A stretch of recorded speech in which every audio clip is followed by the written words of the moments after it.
Hey guys, and welcome to another video. As you can see, today is Python. I did say I was going to be covering if statements, and we are going to be covering if statements today.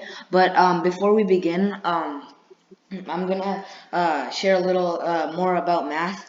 One more thing is import.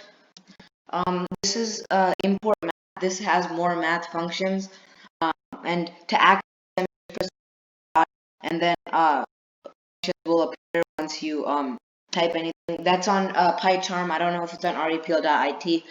From now on, I'm just going to be talking about things in PyCharm. I'm not really going to go back to repl.it. So if you still are using repl.it, you can follow along with just the functions. You won't see some stuff like you won't see stuff that PyCharm provides. So math dot, and then we could square root for, we should see 2.0 because remember guys, it like or Python automatically recognizes everything as a float and a string at the beginning. If it's a number, it's a float, and if it's like a string, then like it's just gonna think everything's a string based on what you classify it. But for math, that's the first thing. It's always gonna recognize this as a floating point, which is 0.0. And we should see 2 up here. Yep. So if you want to int, just type int over here and then go to the end and have a parenthesis. And if you just run, we should see. So yeah, that's one. I'll be talking about modules later. I'm not gonna get too deep into that today. And one more math thing is we everybody, like basically everybody, most people on Earth count like this: 1, 2, 3, 4, 5. But the way Python would count it, like say you say I want 5 numbers, like or 5, like from the beginning of that to 5, it count like this: 2, 3, 4, 3, 4. This is how it classifies 5 numbers.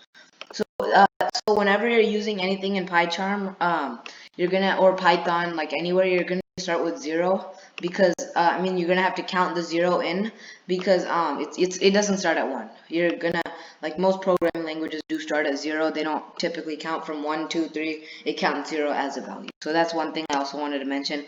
We'll see that later in the videos to come. So now let's talk about if statements. So this is where I feel like I'm gonna lose more people along with the variables, but we're gonna do more exercises with the if statements for a while, so you guys can get used to them.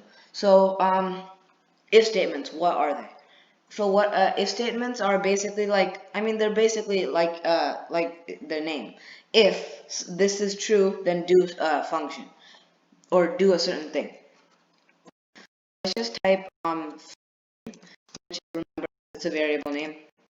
Try to keep variables appropriate to what they're meant for. How are you? And then say you want to print something back based on their answer. See, it might have been weird at the beginning when like you just ask the user for an input and you don't really do much other than like print something about it. And I mean, it's kind of a little weird. So if we do something called an if statement, if feeling, and here's the thing, this proper syntax for this is not 1 equals 2. We have to for everything if statement, elif and else, or not else, but just if and elif statements, we always have to do double equals to. And then since we're expecting a string from the user, then we do if we're expecting an int, we have to mention it over here. That's just how things work. If you like, it's gonna recognize it as a it's gonna think that whatever the user gives is a string. So yeah, and then inside, let's just say good, and then we add a colon. So this is the basic syntax, like basic thing that if statements are. If whatever variable. See, here's the thing where variables come into play. If like, what if you did this? If you input of, sorry, how are you? I mean, that's not correct. See, that's the thing. Indent, or sorry, it is correct, but I mean, it's just not like, it's just weird. It's more typing at the same time. The reason why it's showing an error is we need to indent, like we need to type something. That's one thing I'll mention like in a few seconds.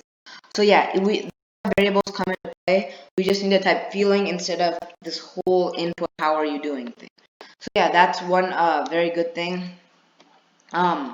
So now this is the proper syntax for, like, not always you use feeling, but still this is, so you do double equals to, you have to condition. So our condition is if the feeling is equal to like the user inputting good, then, and you need a colon, so that's proper syntax, and then perform a certain task. So let's say let's just say hope I don't know, let it continue that way. I don't know. And then, so that's one thing. So let's try this out. So run this program. It's gonna ask us, how are you? Sorry, I forgot to add the space. I really like it. Add my corner space. So how are you? Let's just say good. Let's hope it continues that way. So see, that's one thing. And whenever you're having an if statement, while loops, I'll get into that later, and other type of loops, or any like stuff like that, you're gonna get an indentation. The indentation means if like just for that statement. So for this if statement, if feeling is equal to good, everything in the indentation of the if statement, that's what's gonna be executed if this happens. That's why it's called if statements. So to get it back, you can either just press backspace, or you could type or you could press shift tab. That also works. So now so elif means else if. So that's I mean in a program in a language called C, which I'm not gonna cover. I don't know if we are gonna cover it, but I'm not gonna I'm not gonna go too depth into it.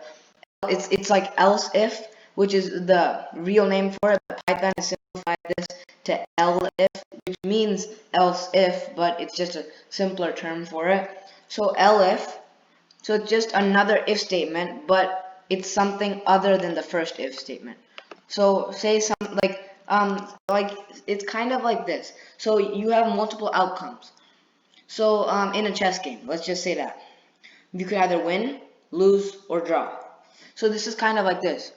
So if you win the chess game, let's hope you keep winning. It's kind of like that. Or if you elif, which means else, if you don't win the chess game, let's hope you win another one, or let's hope you win the rest. Or else, which means anything else, which is the last thing, which is draw. I mean, you could just say, hope you keep winning your games again. I mean, it really doesn't, like, I'm just using for an example. So elif, feeling, is equal to, let's say another feeling, bad.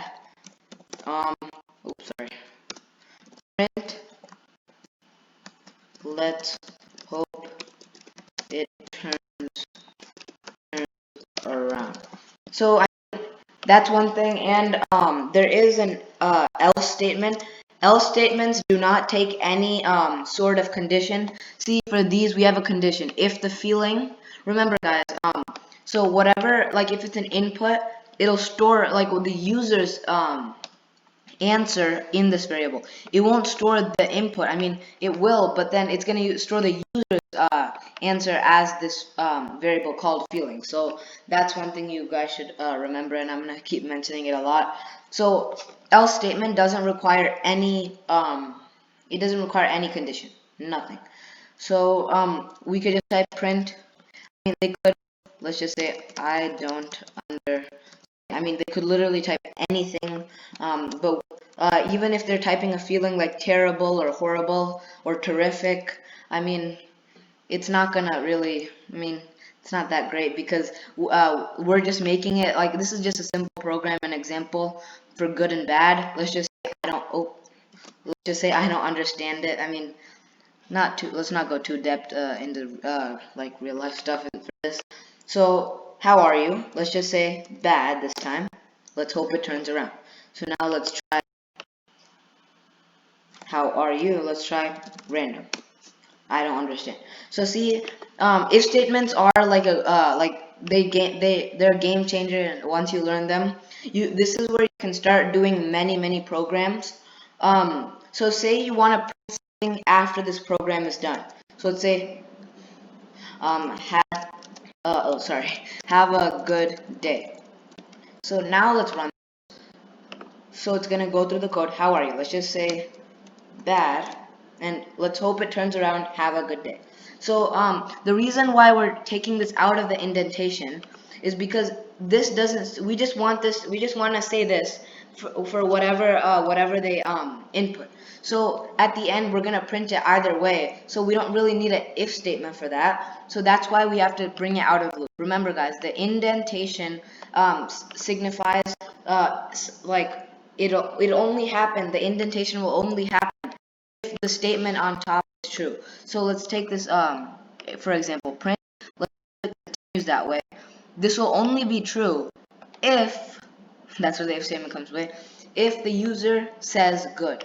I mean, this can also work for numbers. I'll do that in the next video about numbers. So but if we're gonna do this for numbers, let me just bring this back and say good, bad are numbers. We could like just say, let's just say they're numbers, int, and then so now when we type int, or we could do float at the same time, either one would work. So int, now feeling is gonna be an integer. So that's one thing. So if we type this program won't work. Let's see. So say we type good. See, look, it's just it won't work because so when we type int here, it's expecting an integer, not a string. So that's why it's saying error. It won't it doesn't understand why we're getting an integer and we're comparing it to a string that's called good. So yeah, and good isn't an integer either. It's just which Python says is a string. So yeah, next video I'll be covering example program for like numbers a little. I'll go deeper into that. And yeah, stay tuned for 0.4 like exercises. I'll give you guys an exercise so you guys can get familiar with if statements. And stay tuned for the next video. See ya.